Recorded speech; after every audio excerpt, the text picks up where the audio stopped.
આજે નવા વર્ષની શરૂઆત થઈ ચૂકી છે।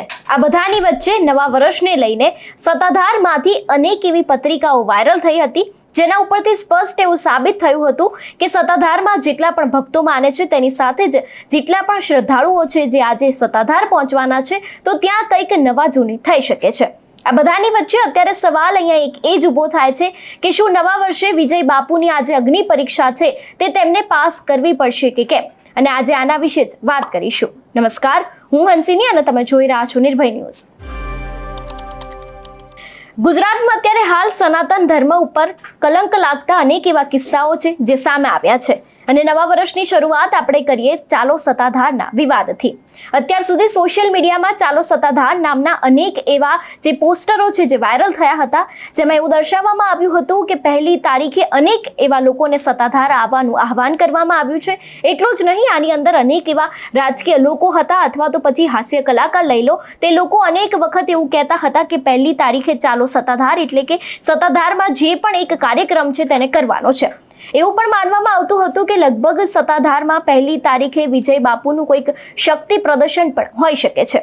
અહીંયા સવાલ ફક્ત ને ફક્ત એ જ ઊભો થાય છે કે જો આ શક્તિ પ્રદર્શન હોઈ શકે છે તો વિજય બાપુ પર જેટલા પણ કલંક લાગેલા છે, જેટલા પણ આક્ષેપો લાગેલા છે ગીતાબેનને લઈને, શું તેમને પોતાની અગ્નિ પરીક્ષા આપવી પડશે કે કેમ? આની પહેલા આપણે અનેક એવા મહંતો સાથે વાતચીત કરી છે આ વિષયને લઈને, કારણ કે અત્યાર સુધી એવું કહેવામાં આવતું હતું કે 22 ડિસેમ્બરે રવિવારના રોજ એક નવો પ્રોગ્રામ ત્યાં યોજાવાનો હતો, પરંતુ તે તો યોજાયો નહીં, પરંતુ તે બાદ પહેલી તારીખ એટલે કે આજના દિવસની અનેક એવી પત્રિકાઓ છે જે વાયરલ થઈ હતી, અને હવે એને જ લઈને અત્યારે હાલ વિજય બાપુ ઉપર અનેક એવા સવાલ ઉભા થયા છે।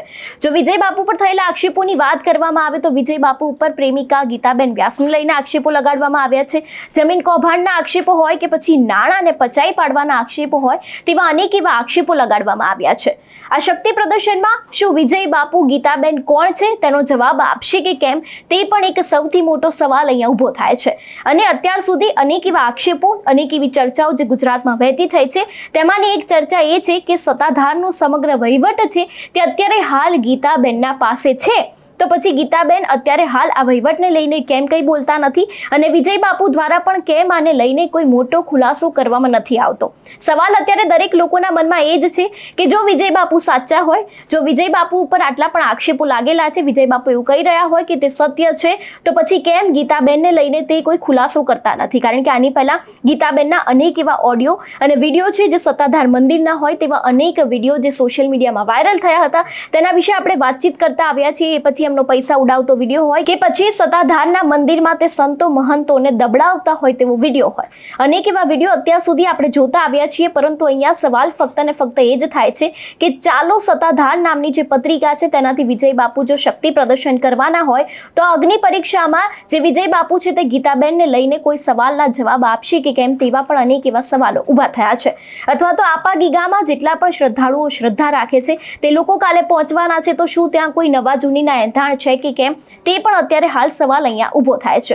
આ બધાની વચ્ચે જો વાત કરવામાં આવે પત્રિકાઓની, તો આ પત્રિકા છે જે છેલ્લા 3-4 દિવસથી સોશિયલ મીડિયામાં વાયરલ થઈ રહી છે। ચાલો સત્તાધાર નામથી અનેક એવા રાજકીય નેતાઓ છે અથવા તો પછી લોક ગાયક અને હાસ્ય કલાકાર હોય, તે લોકો કહી રહ્યા છે કે પહેલી તારીખે દરેક લોકોએ સત્તાધારમાં મળવાનું છે। આના ઉપરથી એવું પણ સાબિત થયું હતું કે આ કોઈક વિજય બાપુનું શક્તિ પ્રદર્શન હોઈ શકે છે।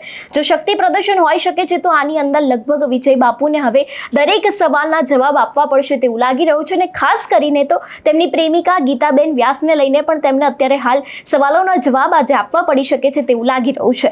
આ બધાની વચ્ચે આજે નવા વર્ષની શરૂઆત છે, ચાલો સત્તાધારનો જે પ્રોગ્રામ યોજાવાનો છે તેની આજે શરૂઆત થવાની છે, પરંતુ હવે આ બધાની વચ્ચે સવાલોના જવાબ વિજય બાપુ આપે છે કે કેમ, અગ્નિ પરીક્ષામાંથી તેઓ પાસ થાય છે કે કેમ, તે પણ અહીંયા એક સવાલ ઊભો થાય છે। તમારું શું માનવું છે આ વિષયને લઈને અમને કમેન્ટ કરીને ચોક્કસથી જણાવજો। તેની સાથે જ મારી ચેનલ નિર્ભય ન્યૂઝને લાઇક, શેર અને સબસ્ક્રાઇબ કરવાનું ભૂલશો નહીં। નમસ્કાર।